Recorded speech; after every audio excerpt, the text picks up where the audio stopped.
हम्म। जय हिंद साथियों, मैं अनिल कुमार फिर से अपने यूट्यूब चैनल में आप लोगों का स्वागत करता हूं। दोस्तों, आज के सेशन का मेरा जो टॉपिक है वो आपको बीएसएससी इंटर लेवल जो आपको वैकेंसी आई है 2023 में, इसके अलावा आपको बिहार दरोगा का जो आपको लगभग 1300 के आसपास जो है वो आपको वैकेंसी आई है। इसके अलावा आपको बीपीएससी टीचर, तो देखिए लगभग लगभग सबका जो जीके जीएस होता है वो आपको समान ही होता है, ठीक है ना। तो इस सेशन के अंतर्गत हम लोग क्या करेंगे कि थोड़ा सा जो भी प्रश्न हो उस सारे प्रश्नों को हम लोग डीप एनालिसिस करने का क्या करेंगे कि प्रयास करेंगे, ताकि उससे आपको अधिक से अधिक जो है वो आपको फायदे हो सके। तो अगर आप हमारे चैनल पे नए हैं तो आप हमारे चैनल को सब्सक्राइब करें। और साथियों, प्रतिदिन आपको जो ये क्लास मिलती है वो आपको सुबह 6 से 7 में मिलती है। तो आप लोग 6 से 7 में आकर क्या है कि आप अपनी तैयारी को जो है वो आपको परखें। तो चलिए साथियों, आज के इस सेशन को शुरू करते हैं। तो देखिए, आज के सेशन का मेरा जो पहला प्रश्न है वो क्या कर रहा है, इस पर बात करते हैं। देखिए, कह रहा है कि विपक्षी दल के नेता क्या है, जो विपक्षी दल के कह रहा है कि जो आपको नेता है वो एक सदन में विपक्ष के नेता के रूप में मान्यता प्राप्त करने के लिए क्या है, मान्यता प्राप्त करने के लिए कितनी सीटों की आवश्यकता होती है। मतलब यह समझिए कि एक सत्ता पक्ष होते हैं और एक आपको क्या होते हैं, विपक्ष होते हैं। तो विपक्ष का दर्जा आपको कब दिया जाएगा, यह यहाँ से आपको पूछा जा रहा है, ठीक है ना। तो देखिए, ऑप्शन ए कह रहा है कि सदन की कुल सदस्य संख्या का छठा भाग, तो यह आपको नहीं होगा। उसके बाद है सदन की कुल सदस्य संख्या का 8वां भाग, तो यह भी आपको नहीं होंगे। उसके बाद है सदन की कुल सदस्य संख्या का 10वां भाग, तो यह जो है आपको राइट आंसर है, ठीक है ना।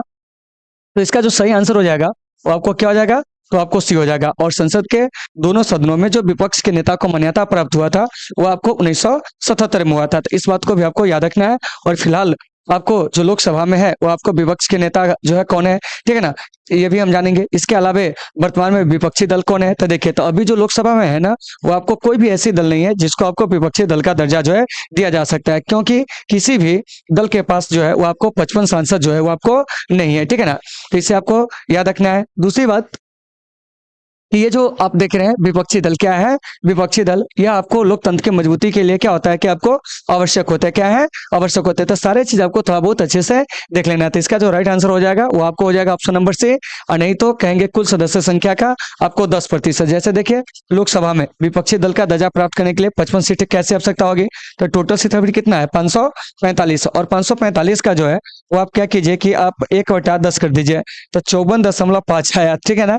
तो इंसान को तो हम काट के तो दशमलव में नहीं लाएंगे, इसीलिए कम से कम 55 जो सीटें हैं लोकसभा में अगर कोई पार्टी प्राप्त करती है तब उसे क्या होगा कि विपक्षी दल का दर्जा दिया जाएगा।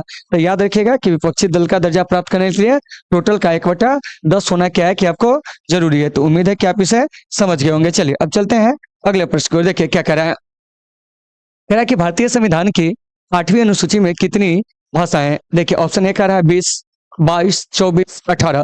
तो साथियों, संविधान की जो 8वीं अनुसूची है उसमें जो अनुसूचित भाषाओं की संख्या है वो आपको 22 है। तो इसे आपको याद रखना है। लेकिन मूल संविधान में जब आपको 8वीं अनुसूची जो थी उसमें जो थी टोटल भाषाएं वो आपको कितनी थी, तो आपको 14 भाषाएं थी। क्या है, 14 भाषाएं थी। लेकिन बाद में क्या हुआ था, समझिए, 1967 में इसमें क्या हुआ था कि आपको एक भाषा जोड़े गए। उसके बाद है 1992 में जो है वो आपको 3 भाषा जोड़ी गई। उसके बाद 2003 में जो है इसमें 4 भाषा जो था वो आपको जोड़ा गया था। तो देखिए, 1967 में इसमें किस भाषा को जोड़ा गया था, तो देखिए 1967 में साथियों सिंधी को जोड़ा गया था। उसके बाद है 1992 में जो है वो आपको कोंकणी, क्या है, कोंकणी। इसके अलावा आपको मणिपुरी और आपको नेपाली, क्या है, नेपाली। इसे क्या किया गया कि आपको जोड़ा गया। उसके बाद 2003 में इसे जोड़ा गया तो आपको बोडो, इसके अलावा आपको डोगरी और क्या है, संथाली, क्या है, संथाली। और साथ साथ जो है वो आपको मैथिली, क्या है, मैथिली। इसे क्या किया गया कि आपको जोड़ा गया। कब, तो याद रखेंगे। देखिए, ये चारों भाषा 2003 में। तो इस प्रकार से संविधान की जो अभी 8वीं अनुसूची है उसमें जो है आपको यानी कि टोटल जो मान्यता प्राप्त भाषा है उसकी संख्या कितनी है, तो वह आपको 22 हो गई। तो देखिए, तो सिंधी को जो जोड़ा गया था ना वो आपको 21वां संविधान संशोधन द्वारा, तो इसको भी आपको याद रखना है। उसके बाद इधर जो देख रहे हैं आप कौन सा, कोंकणी, मणिपुरी, नेपाली, इसे जो जोड़ा गया था वह आपको 71वें संशोधन के द्वारा, तो इसे भी आपको याद रखना है। और इधर जो हो गया आपको यानी कि 1900 कितना है, सॉरी 1900 कह रहे हैं कि 2003 में जो संविधान संशोधन हुआ था वो आपको 92वां संविधान संशोधन, और इसी संशोधन द्वारा क्या था कि आपको संविधान में जो है वो आपको यानी कि जो 8वीं अनुसूची है उसमें 4 भाषा को जोड़ा गया था। तो कभी कभी ऐसे प्रश्न भी आपके एग्जाम में पूछ लिए जाते हैं, तो आप इसे बढ़िया से याद रखोगे। तो 2 का जो राइट आंसर हो जाएगा वो आपको ऑप्शन नंबर सी हो जाएगा। और आपको समझ में आ रही है या नहीं आ रही है आप लोग कमेंट करके जरूर बताओगे। चलिए अब हम चलते हैं 3 में क्या क्या है इस पर चर्चा करते हैं। देखिए कह रहा है कि भारत का पहला चंद्र अभियान, ठीक है ना, 1 जो है यानी कि भारत का पहला चंद्र अभियान 1 किस स्थान से लॉन्च किया गया था। देखिए ऑप्शन ए कह रहा है बालासोर, श्रीहरिकोटा, तिरुवनंतपुरम, व्हीलर द्वीप। तो देखिए तो ये जो आप देख रहे हैं भारत का पहला चंद्रयान वो आपको 22 अक्टूबर क्या है कि आपको 2008 को क्या हुआ था कि आपको श्रीहरिकोटा से जो था वो आपको लॉन्च किया गया था। तो इससे भी याद रखना है 22 अक्टूबर कितना, तो आपको 2008। और इस समय जो आपको क्या थे कि इसरो के डायरेक्टर थे वो आपको कौन थे ये भी पूछा जाएगा। तो देखिए चंद्रयान 1 के समय जो इसरो के डायरेक्टर थे साथियों वो आपको जी माधवन नायर थे, ठीक है ना, जी माधवन क्या कहेंगे तो आपको नायर। फिर यहाँ से बात आती है कि चंद्रयान 2 जो है इससे कब लॉन्च किया गया था। तो देखिए चंद्रयान 2 को जो लॉन्च किया गया था वो आपको 22 जुलाई 2000 कितना को, तो आपको 19 को। और ये जो चंद्रयान 3 है इसे जो लॉन्च किया गया था 14 जुलाई क्या है 14 जुलाई 2023 को। अब आइए अब हम यहाँ पे भी जान लेते हैं कि इस समय इसरो के डायरेक्टर कौन थे। तो देखिए चंद्रयान 2 के समय जो इसरो के डायरेक्टर थे वो आपको के सिवन थे या के सिवान थे, इन्हीं को कहते हैं। और के सिवान को हम लोग क्या कहते हैं तो भारत में रॉकेट मैन ऑफ इंडिया के नाम से जानते हैं। और ये जो है चंद्रयान 3 के समय इसरो के डायरेक्टर वो आपको एस सोमनाथ थे। तो साथियों इन सभी चीजों को आपको अच्छे से क्या करना है कि आपको याद रखना है। फिर यहाँ से एक चीज आप और याद रख सकते हो कि चंद्रयान 1 की जो लागत थी वो क्या थी। तो देखिए तो चंद्रयान 1 की जो लागत थी वो आपको 386 करोड़ रुपए, ठीक है ना। उसके बाद है चंद्रयान 2 का जो लागत था वो क्या था। तो देखिए तो इसका लागत था 978 करोड़, क्या है 978 करोड़। तो इसे भी आपको याद रखना है, ठीक है ना। देखिए हम इधर लिख दे रहे हैं है ना, यहाँ पे जगह नहीं बच रही सही से। तो देखिए यहाँ पे देख लीजिएगा चंद्रयान 2 का लागत कितना, तो आपको 978 करोड़। और इधर जो देख रहे हैं चंद्रयान 3 इसका जो लागत है 615 करोड़। तो भारत जो है लगभग लगभग आपको 2000 करोड़ रुपया जो है अपने इस मिशन पे जो है चंद्रयान मिशन पे खर्च जो है वो आपको कर चुका है। तो इस बात को याद रखना है। और भारत में अंतरिक्ष के क्षेत्र में कार्य करने वाली जो सबसे बड़ी स्पेस एजेंसी है वो आपको इसरो है। तो 3 का जो राइट आंसर हो जाएगा वो आपको क्या हो जाएगा, तो आपको ऑप्शन नंबर जो क्या है साथियों बी, वो इसका क्या हो जाएगा कि आपको राइट आंसर हो जाएंगे, ठीक है ना। तो इसे भी आपको अच्छे से याद रखना है, ठीक है। चलिए बालासोर ये आपको कहाँ है, ओडिशा में। तिरुवनंतपुरम ये आपको केरल में। व्हीलर द्वीप जो कि आपको ओडिशा में है, ठीक है ना। इसी का नया नाम जो है एपीजे अब्दुल कलाम द्वीप जो है वो आपको कर दिया गया है। तो 3 का राइट आंसर वो आपको बी हो जाएंगे। तो जो भी चीज आपको बताया जा रहा है आप बढ़िया से उसे देखते चलेंगे क्योंकि आपके एग्जाम के दृष्टिकोण से ये सारा चीज जो है वो आपको महत्वपूर्ण है। चलिए अब चलते हैं आगे। क्या कह रहा है कि बेटी बचाओ बेटी पढ़ाओ, ठीक है ना। क्या है कि बेटी बचाओ बेटी पढ़ाओ जो योजना है किस वर्ष प्रारंभ की गई थी। तो साथियों बेटी बचाओ बेटी पढ़ाओ योजना जो है वो आपको 2015 में 22 जनवरी 2015 को क्या था कि आपको शुरू की गई थी। तो यहाँ से एक बात आएगी कि 22 जनवरी 2015 को यह कहाँ से शुरू की गई थी। तो साथियों याद रखना कि यह योजना जो है वो आपको हरियाणा के पानीपत जो है यहीं से क्या किया गया था कि आपको शुरू किया गया था, यानी कि हरियाणा कहेंगे, ठीक है ना। हरियाणा के कहाँ से, तो आपको पानीपत से। तो ऐसे चीज भी आपको याद रखना है। तो बेटी बचाओ बेटी पढ़ाओ जो योजना है उसका उद्देश्य क्या था। तो देखिए तो देश में क्या है कि आपको महिलाओं के साथ हो रहे भेदभाव के प्रति लोगों को जागरूक करना, जो आपको लड़कियों का जो है आपको जो लिंगानुपात है वो कम है उसको क्या करना कि आपको बढ़ावा देना। तो 4 का जो राइट आंसर हो जाएगा वो आपको ऑप्शन नंबर डी हो जाएंगे। चलिए अब हम चलते हैं 5 में। क्या कह रहा है सुनिए, कह रहा है कि किस अवधि को योजना अवकाश जो है वो आपको कहा जाता है। तो साथियों योजना अवकाश कह रहा है कि किस अवधि को, 1960 से 62, 1966 से 1969, 2017 से 2020, 1947 से 1951। तो देखिए तो ये जो आप देख रहे हैं योजना अवकाश इसकी अवधि जो है 1966 से 1969 है। कैसे है ये भी जानेंगे। तो देखिए अब पहली योजना जो अवकाश थी तो इसकी जो पहली अवधि थी वो क्या थी 1966 से 1967, मतलब 3 वर्ष की 3 वार्षिक योजना थी। तो पहला 1966 से 1967 और एक जो था 1967 से 1900 कितना था आपको 68, एक जो था वो आपको 1968 से 1969, ठीक है ना। अब इसे समझिए कि आखिर योजना अवकाश जो है वो आपको क्या था। तो तृतीय पंचवर्षीय योजना जो कि आपको 1961 से 1966 इसकी अवधि थी। तो तृतीय पंचवर्षीय योजना की असफलता के बाद क्या है कि आपको भारत सरकार चौथी पंचवर्षीय योजना की शुरुआत न करके 3 वर्षों की 3 वार्षिक योजनाएं चलाई। इसे ही क्या कहा गया? तो आपको योजना अवकाश जो है वो आपको कहा गया। तो फिर यहाँ से एक बात आती है कि कौन सी पंचवर्षीय योजना सर्वाधिक असफल रही थी? तो तृतीय पंचवर्षीय योजना जो है साथियों वो आपको सर्वाधिक असफल रहा था। तो 5 का जो राइट आंसर हो जाएगा वो आपको क्या हो जाएगा? बी हो जाएगा। और इसी काल में क्या हुआ था कि भारत में हरित क्रांति की क्या होती है कि आपको शुरुआत होती है, ठीक है ना। और भारत में हरित क्रांति के जनक किन्हें कहा जाता है? तो कहेंगे डॉक्टर एम.एस. स्वामीनाथन को, ठीक है ना। और डॉक्टर एम.एस. स्वामीनाथन की क्या है कि आपको हाल ही में 28 सितंबर, ठीक है ना, 2023 को जो है इनका क्या हुआ कि आपको देहांत हुआ है, ठीक है ना। और डॉक्टर एम.एस. स्वामीनाथन ये विश्व खाद्य पुरस्कार पाने वाले पहले व्यक्ति है दुनिया के, और 1987 में इन्हें विश्व खाद्य पुरस्कार जो है वो आपको मिला था, ठीक है ना। और इनकी एक पुस्तक है, उसके बारे में याद रखिएगा, to a hunger free world. क्या है?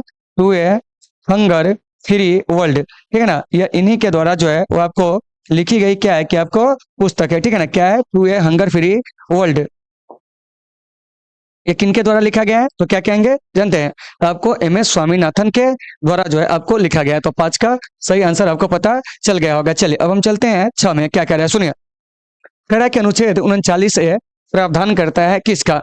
तो देखिए ऑप्शन ए कह रहा है कि ग्राम पंचायत का जो गठन है इसका, ये नहीं है।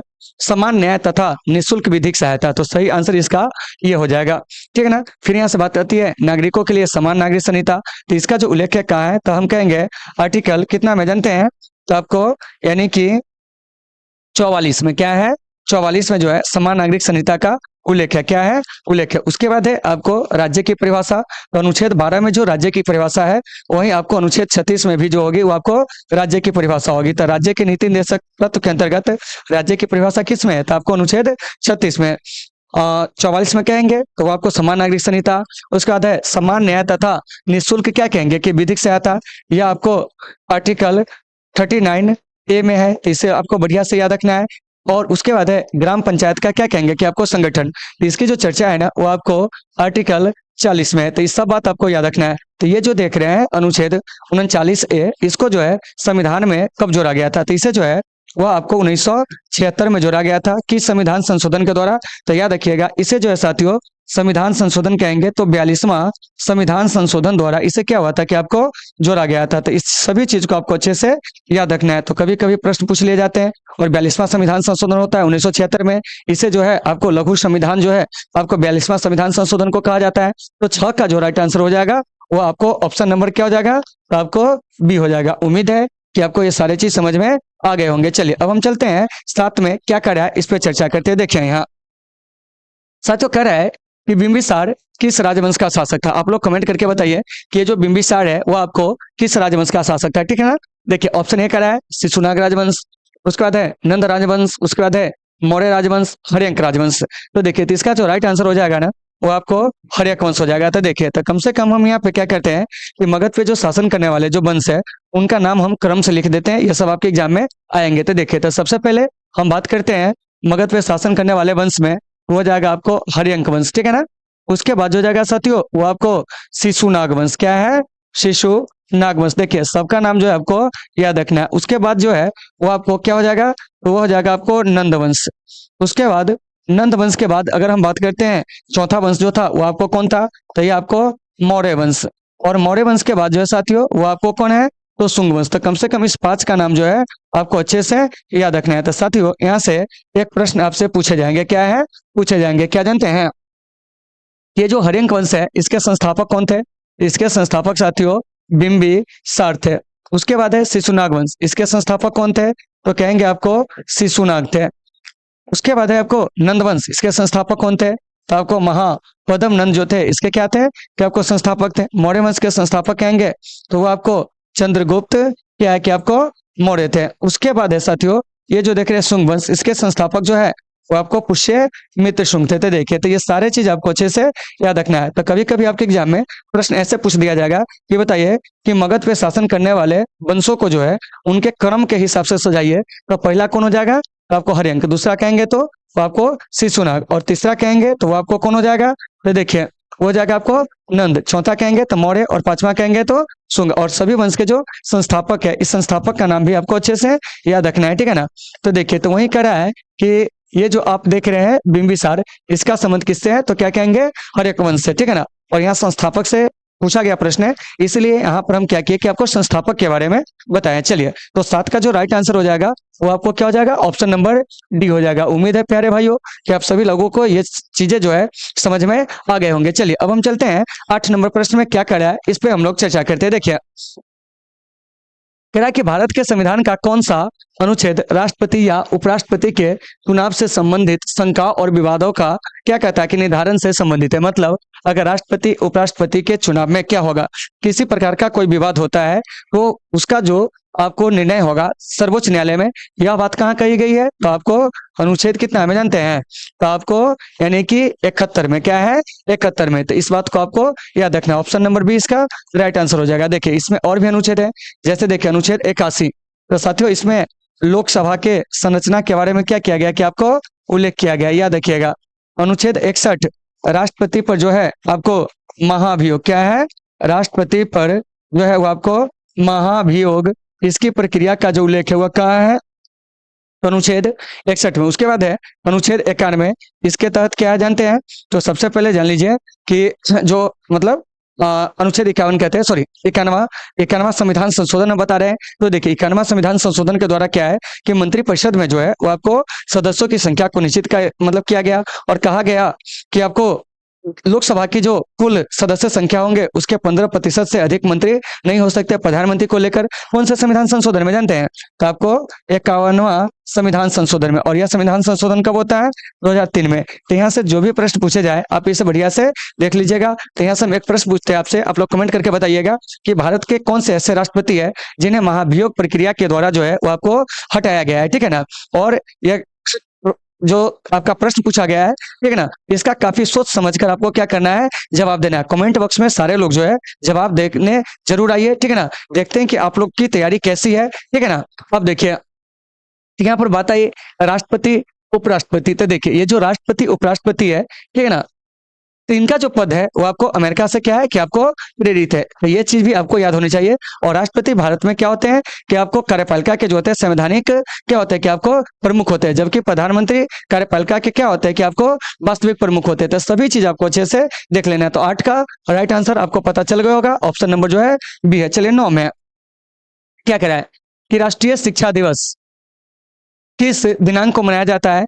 देखिए, 8 सितंबर, 11 सितंबर, 22 सितंबर, 5 सितंबर। तो राष्ट्रीय शिक्षा दिवस जो है साथियों, ये आपको 5 सितंबर को मनाया जाता है। किनके जन्म दिवस पे? तो याद रखिएगा, डॉक्टर एस राधा कृष्णन जी के जन्म दिवस पे। तो डॉक्टर एस राधा कृष्णन कौन थे? तो भारत के प्रथम क्या थे कि आपको उपराष्ट्रपति थे। और कब तक उपराष्ट्रपति रहे थे? 1952 से 1900 क्या है जानते हैं 62 तक। और उपराष्ट्रपति से राष्ट्रपति बनने वाले ये क्या थे कि आपको पहले व्यक्ति थे। तो 9 का जो सही आंसर हो जाएगा वो आपको क्या हो जाएगा? ऑप्शन नंबर डी हो जाएगा। तो उम्मीद है साथियों कि आप सभी लोगों को ये सारे चीजें होंगे समझ में आ गए होंगे। चलिए अब हम चलते हैं 10 में। क्या कह रहा है सुनिए, कह रहा है कि मिशन इंद्रधनुष का मुख्य उद्देश्य जो है वो आपको क्या है? तो देखिए, कह रहा है कि शहरी परिवारों को बुनियादी सेवाएं प्रदान करना। तो ऐसा नहीं है, क्या है? नहीं है। उसके बाद है आपको उच्च तकनीकी शिक्षा के लिए लड़कियों को प्रोत्साहित करना। तो ऐसा भी नहीं है। उसके बाद है आपको समान पद के लिए समान पेंशन प्रदान करना। तो ये भी नहीं है। तो आखिरकार बचा जो ऑप्शन वही होगा। तो सभी बच्चों और गर्भवती जो महिलाएं हैं उसको क्या करना है कि आपको टीकाकरण करना। तो ये जो मिशन इंद्रधनुष है ये आपको शुरू कब होता है? तो देखिए, यह आपको 2014 में शुरू होता है, ठीक है ना। और इसका उद्देश्य होता है 2020 तक जो है पूर्ण टीकाकरण करना। क्या करना?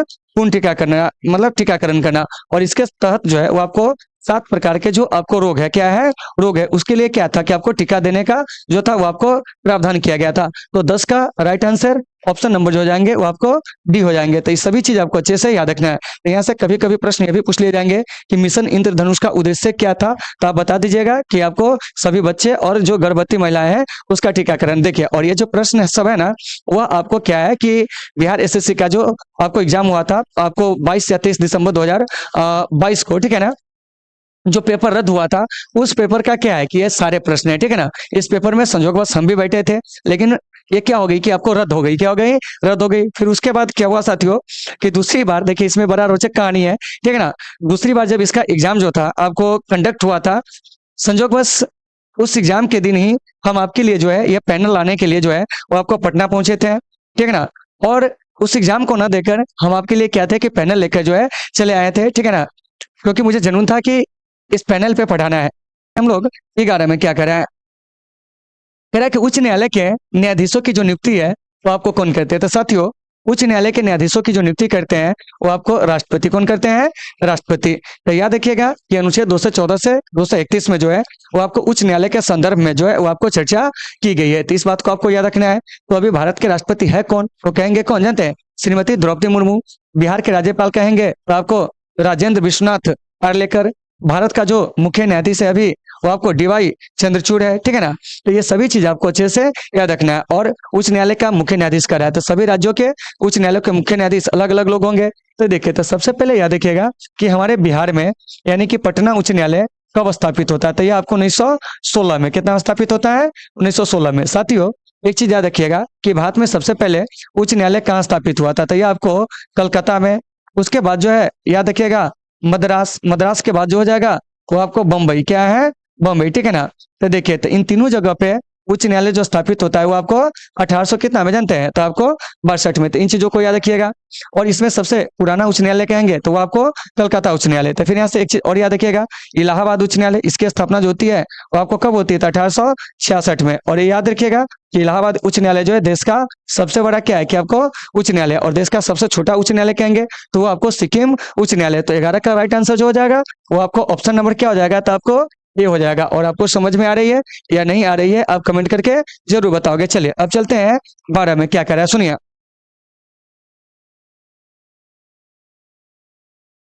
देखते हैं कि आपको समझ में आ रही है या नहीं आ रही है, इस पे हम लोग चर्चा करेंगे। तो देखिए, तो सबसे पहले आप लोग क्या करेंगे, इसका जो आंसर है आप स्वयं देने का प्रयास कीजिए।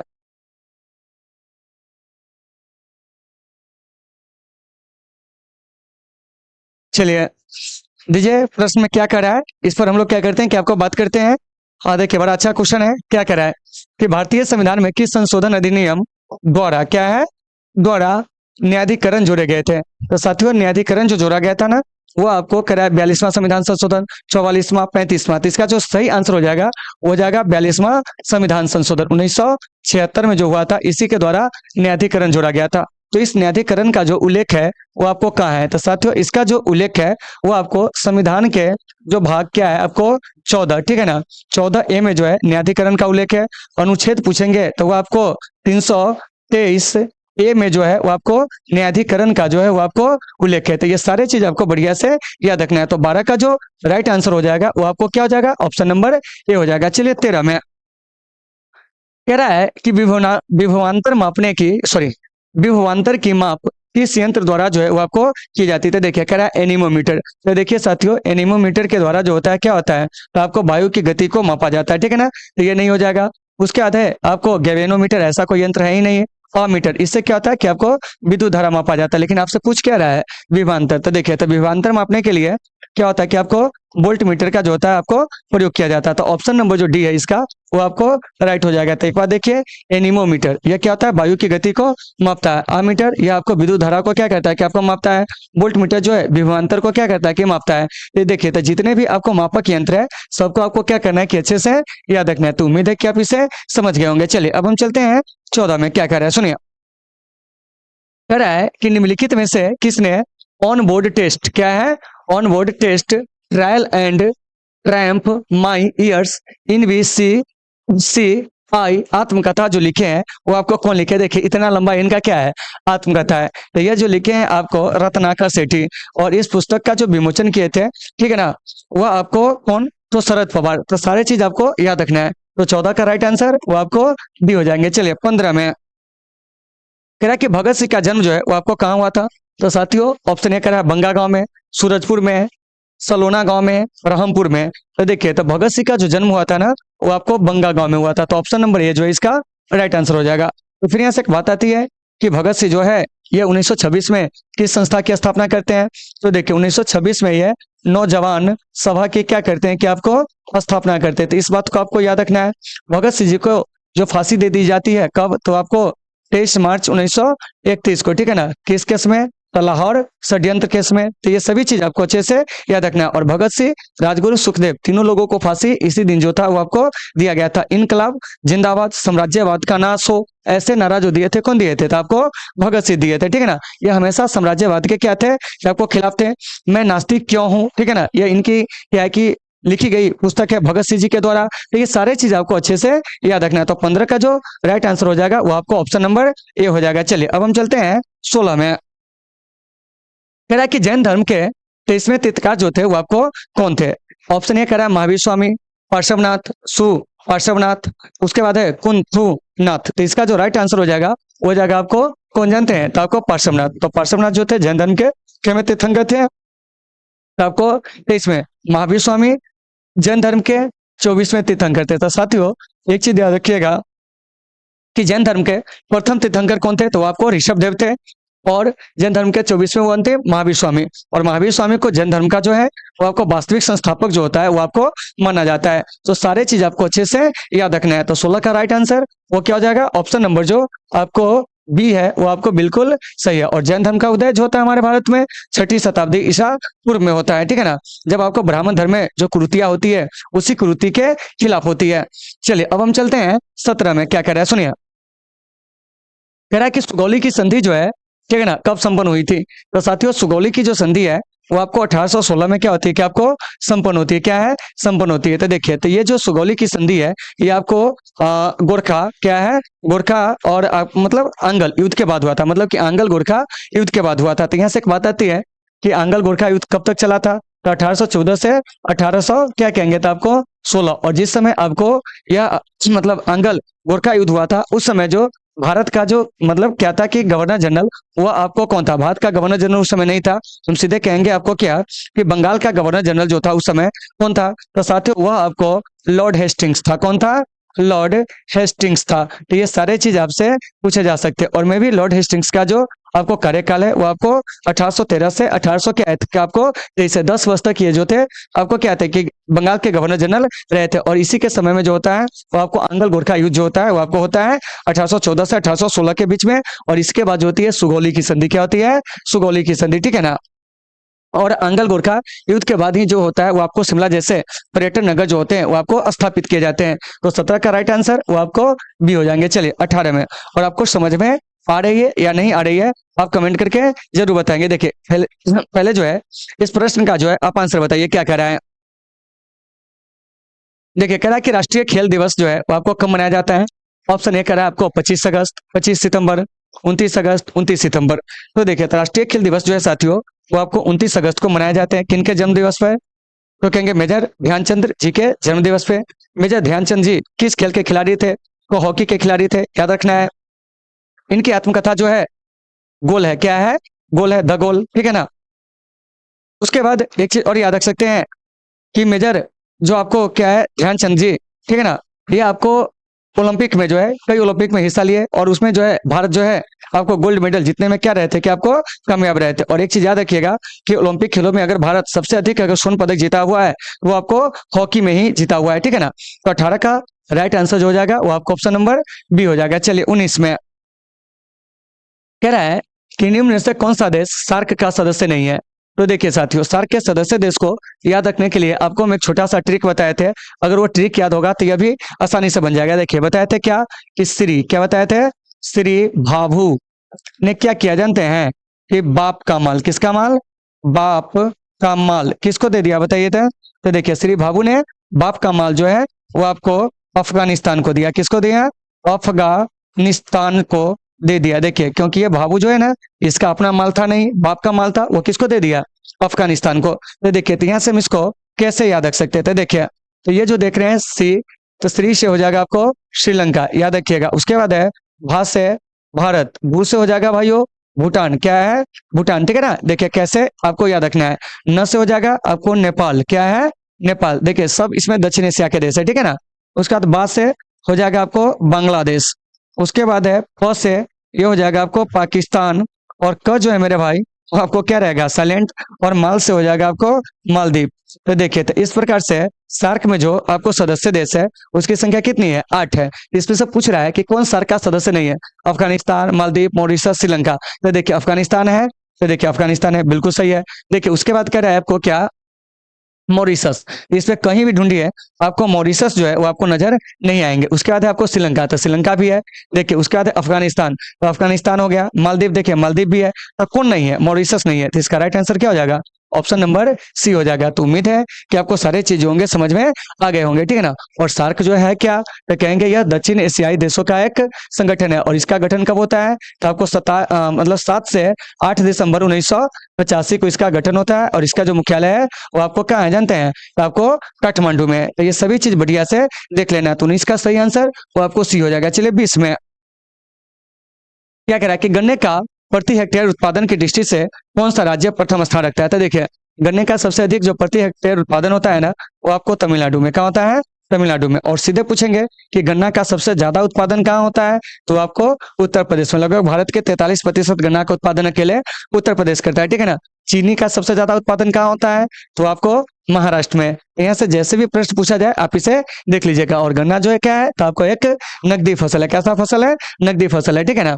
तो इन सभी चीजों को देख लेना है। दलहन का सबसे बड़ा उत्पादक अगर राज्य पूछेंगे तो आपको मध्य प्रदेश। और मध्य प्रदेश को हम लोग क्या कहते हैं जानते हैं, तो आपको भारत का दिल कहते हैं। तो 20 का राइट आंसर वो आपको क्या हो जाएगा, तो आपको डी हो जाएगा। देखिए और ये सभी 2022 में जो सीजीएल का एग्जाम हुआ था उसी का क्या है कि आपको पूछा गया प्रश्न है। और हाल फिलहाल जो है आपको सीजीएल 3 का जो है वो आपको क्या हुआ कि मेंस का रिजल्ट जो है वो आपको घोषित हुआ है, ठीक है ना। तो जितने भी लोग इसमें पास हुए हैं उन सभी लोगों को ढेर सारी शुभकामनाएं। चलिए अब चलते हैं 21 में।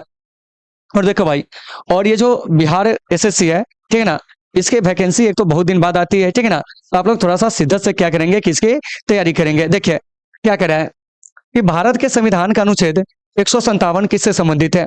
तो देखिए भारत के संविधान का जो अनुच्छेद है 157, वो आपको राज्यपाल के रूप में नियुक्ति के लिए जो योग्यता है, मतलब कि राज्यपाल बनने के लिए क्या योग्यता होगी, ठीक है ना, उस योग्यता के बारे में जो उल्लेख है वो आपको 157 में। तो फिर यहाँ से एक बात आती है कि सर राज्यपाल की नियुक्ति जो है कौन करते हैं, तो राज्यपाल की नियुक्ति जो है राष्ट्रपति करते हैं। कौन करते हैं, राष्ट्रपति। किस अनुच्छेद के तहत करते हैं, तो याद रखिएगा अनुच्छेद 100 कितना के तहत, आपको 55 के तहत। तो इसी बात पे आप लोगों को कमेंट करके बताना है कि बिहार के प्रथम राज्यपाल कौन थे और साथ साथ वर्तमान में बिहार के राज्यपाल कौन है। ये दोनों क्वेश्चन का आंसर जो है आपको कमेंट बॉक्स में देना है। तो 21 का राइट आंसर जो हो जाएगा वो आपको ऑप्शन नंबर सी हो जाएगा। चलिए 22 में क्या कराए, राष्ट्रीय मानवाधिकार आयोग क्या है, राष्ट्रीय, ठीक है ना, मानवाधिकार क्या कहेंगे जानते हैं आपको, आयोग यानी NHRC क्या है, आरसी। यानी कहने का मतलब हुआ नेशनल ह्यूमन राइट्स कमीशन का अध्यक्ष किसे नियुक्त किया जाता है। तो सबसे पहले जान लीजिए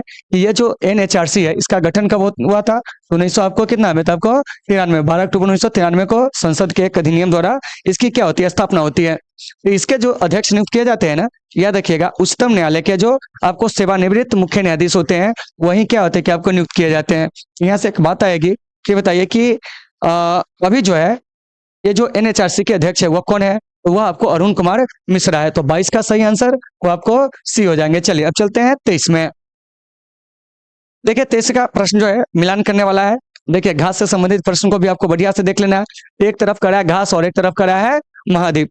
तो देखिए तो ये जो सिलवास है ये आपको दक्षिण अमेरिका का क्या है कि आपको यानी कि क्या है कि घास का मैदान है। उसके बाद है आपको पंपास, क्या है, पंपास। तो पंपास कर रहा है कि आपको यूरोप, क्या है, यूरोप, ठीक है ना। उसके बाद है वेल्ड, या कह रहा है अफ्रीका, डाउन्स कर रहा है ऑस्ट्रेलिया। तो कह रहा है कि इसमें से कौन सुमेलित नहीं है। तो साथियों ये जो पंपास देख रहे हैं ना, यह आपको अर्जेंटीना के घास के मैदान को क्या कहते हैं जानते हैं, तो आपको पंपास कहते हैं।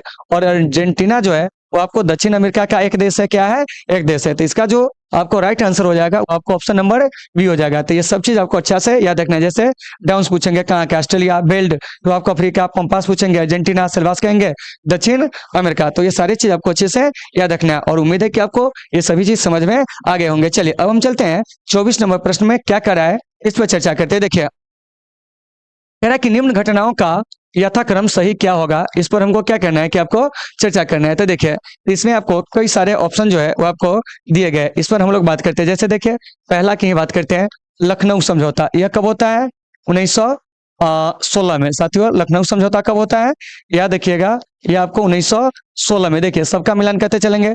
असहयोग आंदोलन यह कब होता है, 1920 में। जैसे जैसे दे रहा है देख रहे सही है या नहीं है।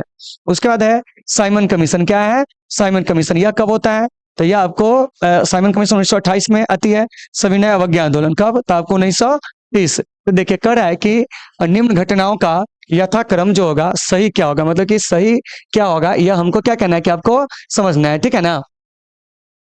तो देखिए अगला कह रहा है असहयोग आंदोलन, यह कब होता है? यहां से देख लेते हैं 1920 में, साइमन कमीशन 1928 में, उसके बाद है लखनऊ समझौता 1916 में, उसके बाद है सविनय अवज्ञा आंदोलन यह 1930 में। तो देखिए तो इसका जो है कोई क्रम है ये नहीं है, तो ऑप्शन नंबर बी तो ऑलरेडी पहले ही गलती है। उसके बाद है मुस्लिम लीग की स्थापना, यह आपको 1906 में, रॉलेट एक्ट 1919 में, क्या है 1919 में, बंग भंग आंदोलन 1905 में, देखिए, और नेहरू रिपोर्ट यह कब आती है? 1928 में। तो देखिए तो इस वक्त का भी कोई क्रम जो है वो आपको नहीं है, तो ये भी ऑप्शन क्या हो जाएगा? गलत हो जाएगा। उसके बाद देखिए रॉलेट एक्ट 1919, उसके बाद है लखनऊ समझौता 1916, उसके बाद है सविनय अवज्ञा आंदोलन 1930, नेहरू रिपोर्ट 1928। तो देखिए इसका भी कोई क्रम जो है नहीं है, तो इसका जो राइट आंसर हो जाएगा वो क्या हो जाएगा जानते हैं? तो आपको यानी कि क्या कहेंगे जानते हैं? ऑप्शन नंबर ए, क्योंकि देखिए पहले लखनऊ समझौता होता है, फिर असहयोग आंदोलन, फिर आपको साइमन कमीशन भारत आता है, फिर आपको सविनय अवज्ञा आंदोलन। तो इसका right answer option number A हो जाएंगे। इसीलिए साथियों ऑप्शन नंबर ए को आप क्या कर लीजिए? टिक कर लीजिए, ठीक है ना। ये जो वाला ऑप्शन है वो आपको बिल्कुल क्या है कि आपको सही है। उम्मीद है कि आप इसे समझ गए होंगे। चलिए अब हम चलते हैं 25 में क्या करा है चर्चा करते हैं। देखिए कह रहा है कि किस घटना से आहत होकर रविन्द्रनाथ टैगोर ने क्या किया था कि आपको नाइटहुड की उपाधि जो थे लौटा दिए थे। तो देखिए तो रविन्द्रनाथ टैगोर ने जालियांवाला बाग हत्याकांड से क्या जानते हैं कि आपको आहत होकर जो थे वो आपको नाइटहुड की उपाधि जो थे वो आपको लौटा दिए थे। उसके बाद है आपको रॉलेट एक्ट, यह कब आया था भारत? 1919, इसे आपको याद रखना है। लाहौर षड्यंत्र केस 1929-30, और इसी लाहौर षड्यंत्र केस में क्या होता है कि भगत सिंह जी को दोषी ठहराकर फांसी दे दिया जाता है। चोरी चौरा कांड ये आपको 1922 में हुआ था, ठीक है ना। तो ये सभी चीज अच्छे से याद रखना है। और जलियांवाला बाग हत्याकांड की जांच के लिए आपको हंटर आयोग बना था, और उस हंटर आयोग में जो टोटल सदस्य की संख्या थी वो आपको 8 थी, जिसमें से 5 अंग्रेज थे, 3 जो थे वो आपको भारतीय थे। और हंटर आयोग को रिपोर्ट के अनुसार क्या है कि आपको जलियांवाला बाग में जो मारे गए लोगों की संख्या बताई गई वो आपको कितना? तो 379। तो ये सब बात आपको अच्छे से याद रखना है। तो उम्मीद है कि आपको ये सारे चीजें होंगे समझ में आ गए होंगे। तो 25 का राइट आंसर जो हो जाएगा वो आपको क्या हो जाएगा? ए हो जाएगा। और रविन्द्रनाथ टैगोर, ठीक है ना, इन्हें क्या है कि सबसे पहले भारत के ये पहले ऐसे व्यक्ति है, एशिया के पहले ऐसे व्यक्ति है जिन्हें आपको क्या मिला था? नोबेल प्राइज जो है वो आपको मिला था साहित्य के क्षेत्र में। इन्होंने भारत के राष्ट्रगान की रचना की है। भारत का राष्ट्रगान जनगण मन, इसके अलावा बांग्लादेश का राष्ट्रगान अमा सोनार बांग्ला, जो सबकी रचना किए थे कौन किए थे जानते हैं? तो आपको रविन्द्रनाथ टैगोर जी।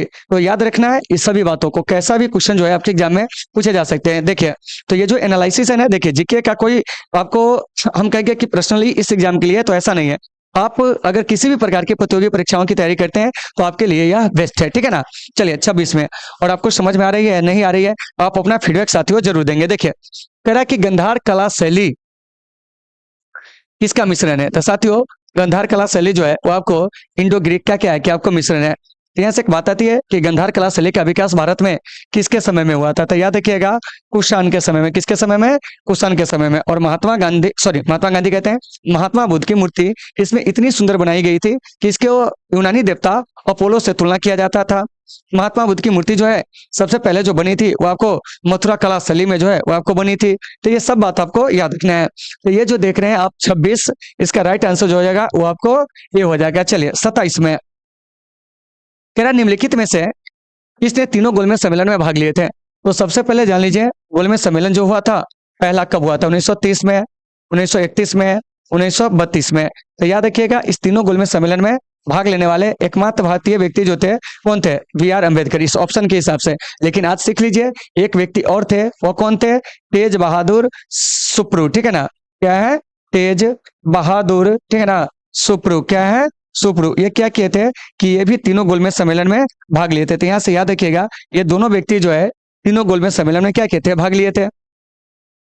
फिर यहाँ से बात आती है कि गोलमेज सम्मेलन का आयोजन कहाँ होता था? तो देखिए इसका आयोजन जो है आपको लंदन में होता था। कहाँ होता था? लंदन में, ठीक है ना। तो 27 का राइट आंसर जो हो जाएगा वो आपको क्या हो जाएगा? तो ऑप्शन नंबर जो डी है वो बिल्कुल सही है। महात्मा गांधी कांग्रेस की ओर से दूसरे गोलमेज सम्मेलन में क्या करते हैं कि आपको भाग लेते हैं। दूसरा गोलमेज सम्मेलन कब होता है? 1931 में। और इसमें कांग्रेस की ओर से कौन भाग लेते हैं? तो कहेंगे आपको गांधी जी। तो ये जो देख रहे हैं 27, इसका जो सही आंसर हो जाएगा, ठीक है ना, वो आपको ऑप्शन नंबर क्या हो जाएगा, तो आपको डी हो जाएंगे। तो इसको आपको बढ़िया से देख लेना है, ठीक है ना। और जहां भी दिक्कत हो, बार बार आपसे कहा जा रहा है कि आप कमेंट करके जरूर बताओगे। चलिए 28 में कह रहा है कि निम्नलिखित में से कौन सा सुमेलित नहीं है। कह रहा है कि एक तरफ संविधान निर्माती सभा है और एक तरफ जो है उसकी समितियां हैं। तो देखिए कह रहा है संचालन समिति, कह रहा है इसके अध्यक्ष जीवी मावलंकर थे, तो यह आपको गलत है। क्या है? गलत है। प्रांतीय संविधान समिति, इसके अध्यक्ष सरदार वल्लभ भाई पटेल, बिल्कुल सही है। प्रारूप समिति, इसके अध्यक्ष डॉक्टर बी आर अम्बेडकर साहब, बिल्कुल सही है। संघीय शक्ति संबंधी समिति, जवाहरलाल नेहरू, ठीक है ना। इसके अलावा संघीय संविधान समिति, जवाहरलाल नेहरू। तो देखिए तो इसमें जो ऑप्शन है गलत, वो क्या है? ये है। तो इसका राइट आंसर ये हो जाएगा। तो संचालन समिति के अध्यक्ष कौन थे? तो कहेंगे आपको डॉक्टर राजेंद्र प्रसाद। तो ये सब चीज आपको याद रखना है। जीवी मावलंकर, इन्हें लोकसभा का पिता कहा जाता है। Sardar Patel iron man of India के नाम से जाने जाते हैं। बाबा साहब भीमराव अम्बेडकर महार का महात्मा कहे जाते हैं। जवाहरलाल नेहरू अराम हराम जैसे नारा दिए थे। तो 28 का राइट आंसर जो हो जाएगा वो आपको ऑप्शन नंबर जो ए है वो आपको बिल्कुल सही हो जाएंगे। चलिए अब चलते हैं 29 में। क्या कह रहा है सुनिए। कह रहा है कि किस प्रधानमंत्री द्वारा 73वां संविधान संशोधन विधेयक लोकसभा में प्रस्तुत किया गया था। तो देखिए 73वां संविधान संशोधन जो है वो आपको 1992 में क्या हुआ था कि आपको मतलब कि लाया गया था, ठीक है ना। किसके द्वारा? तो आपको पीवी नरसिम्हा राव की सरकार के द्वारा, ठीक है ना। और पीवी नरसिम्हा राव क्या है कि आपको पहले ऐसे गैर कांग्रेसी क्या है कि परिवार के व्यक्ति है जो आपको 5 साल तक क्या रहे थे कि आपको प्रधानमंत्री रहे थे। पीवी नरसिम्हा राव भारत में नई आर्थिक नीति शुरू करने के लिए जाने जाते हैं। भारत में जो है आपको नई औद्योगिक नीति आती है, उस समय भी आपको पीवी नरसिम्हा राव ही क्या होते हैं कि आपको प्रधानमंत्री होते हैं। तो ये सब आपको अच्छे से याद रखना है। तो 29 का राइट आंसर हो जाएगा वो आपको बी हो जाएगा। ये जो 73वां संविधान संशोधन है यह कब हुआ था? 1992 में, ठीक है ना। लेकिन यह आपको लागू कब होता है? 24 अप्रैल कितना को जानते हैं? 1993 को। और इसीलिए 24 अप्रैल को क्या होता है कि आपको भारत में राष्ट्रीय पंचायती राज दिवस जो होते हैं वो आपको मनाए जाते हैं। तो 29 का सही आंसर आपको पता चल गया होगा। राजीव गांधी सबसे युवा प्रधानमंत्री भारत के। चंद्रशेखर, इन्हें युवा तुर्क के नाम से कांग्रेस में जाना जाता था। बीपीसी मंडल आयोग के सिफारिशों को क्या किए थे कि आपको लागू किए थे। तो जितने भी चीज आपको बताए जा रहे हैं सबको आपको याद रखना है। चलिए 30 में क्या कह रहा है कि कौन सा गैस हंसाने वाली गैस के रूप में जानी जाती है। देखिए ऑप्शन कह रहा है इनमें से कोई नहीं। उसके बाद कह रहा है कार्बन डाइऑक्साइड, ठीक है ना, नाइट्रस ऑक्साइड, सल्फर डाइऑक्साइड। तो इसका जो राइट आंसर हो जाएगा ना वो आपको नाइट्रस ऑक्साइड। तो ऑप्शन नंबर जो सी है वो बिल्कुल सही है। सल्फर डाइऑक्साइड देखिए ये जो है आपको बारिश के लिए क्या होते हैं? अम्लीय बारिश के लिए जाने जाते हैं, ठीक है ना। तो 30 का जो आपको सही आंसर हो जाएगा वो आपको नाइट्रस ऑक्साइड हो जाएंगे। तो साथियों यहाँ से क्या है कि जितने भी गैस से संबंधित क्वेश्चन होंगे उसको आपको बढ़िया से देख लेना है। तो आज हम लोग क्या किए कि मतलब क्लास 10 के अंतर्गत हम लोग 30 एमसीक्यू जो प्रश्न है उसका हम लोग एनालिसिस कर लिए, ठीक है ना। तो चलिए साथियों आज के इस क्लास को हम लोग यहीं पे विराम देंगे। मिलेंगे आपसे कल एक बेहतर क्लास के साथ। और अगर आप लोगों को क्लास अच्छी लगती हो तो आप लोग अपने दोस्तों में भी इसे अधिक से अधिक शेयर करेंगे। धन्यवाद।